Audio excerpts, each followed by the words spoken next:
बाज की कहानी बाय हिंदी स्टोरी। पूरी दुनिया में पक्षियों की 10,000 से भी ज्यादा प्रजातियां पाई जाती है। सभी के वही दो पंजे, दो पंख और एक गर्दन होती है।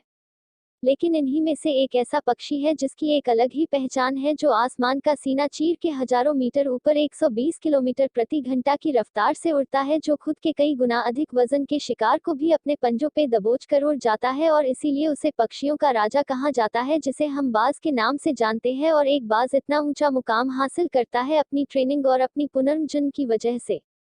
अगर आप भी इस दुनिया में एक मुकाम हासिल करना चाहते हैं तो एक बाज को बाज बनने का पूरा सफर आपको जानना बहुत जरूरी है, क्योंकि 25 से 30 की उम्र तक आने के बाद भी लोगों को रिस्क लेने से डर लगता है। लेकिन एक बाज की जीवन की शुरुआत ही रिस्क से होती है। जिस उम्र में बाकी पक्षियों के बच्चे सिर्फ ची ची करना सीखते हैं, उस उम्र में एक मादा बाज अपने बच्चों को पंजों में दबोच कर हजारों मीटर आसमान की ऊंचाइयों में उड़ जाती है, उसे ये बताने के लिए कि तेरा जन्म आसमान का सीना चीर के सबसे ऊपर उड़ने के लिए हुआ है, तेरा जन्म पक्षियों का बादशाह बनने के लिए हुआ है।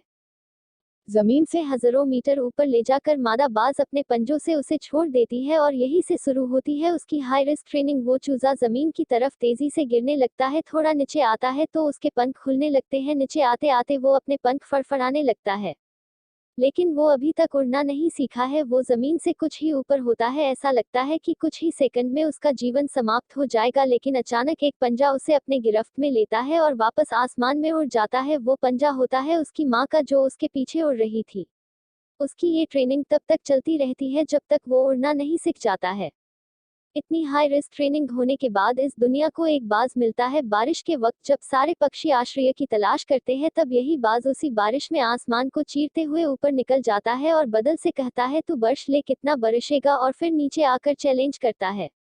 एक बाज की उम्र लगभग 70 साल होती है। जब वह 40 साल का होता है तब एक परेशानी उसकी जिंदगी में मौत बनकर आती है, जो आपकी परेशानियों की तुलना में बहुत बड़ी होती है, क्योंकि 40 साल की उम्र में बाज की चोंच इतनी मुड़ जाती है कि उसे शिकार निगलने में बहुत परेशानी होती है। उसके पंख भारी हो जाते हैं, छाती से चिपकने लगते हैं, जिससे उड़ना बहुत मुश्किल हो जाता है। उसके पंजे लंबे और लचीले हो जाते हैं, जिससे वो शिकार को सही से नहीं पकड़ पाता।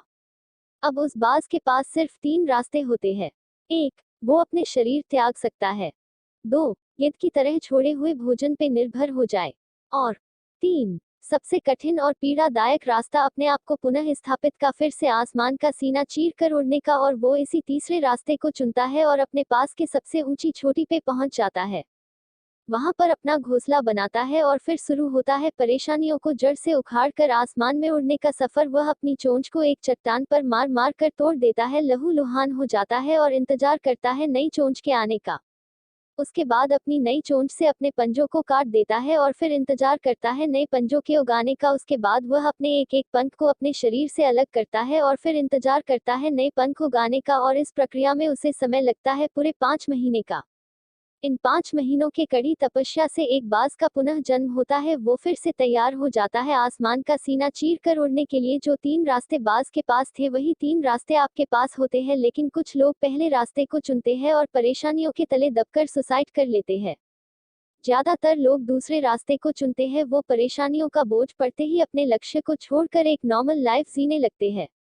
और कुछ वो लोग भी होते हैं जो इस परेशानियों को लात मार कर अपनी मेहनत के दम पर बाज की तरह आसमान की बुलंदियों को छूते हैं। दोस्तों, बाज की यह ट्रेनिंग हमें बहुत बड़ी सीख देती है कि अगर रिस्क लेना पड़े तो लो, कि अपने फील्ड में अपने आप को इतना ट्रेन कर लो कि उस फील्ड में आपसे ऊपर उड़ने के बारे में सोचकर लोगों के पसीने छूट जाए, तभी आप अपने फील्ड के बादशाह कहें। ऐसे ही ज्ञानवर्धक कहानियों के लिए हमारे चैनल को सब्सक्राइब करें, लाइक करें, शेयर करें और अपने दोस्तों के साथ इस कहानी को सीखने का प्रयास करें। यह कहानियाँ आपके जीवन में बहुत ही उपयोगी सिद्ध होगी। हमारे चैनल पर बने रहने के लिए आपका बहुत बहुत धन्यवाद। आपका जीवन ही मंगलमय हो। बहुत धन्यवाद, आपका धन्यवाद।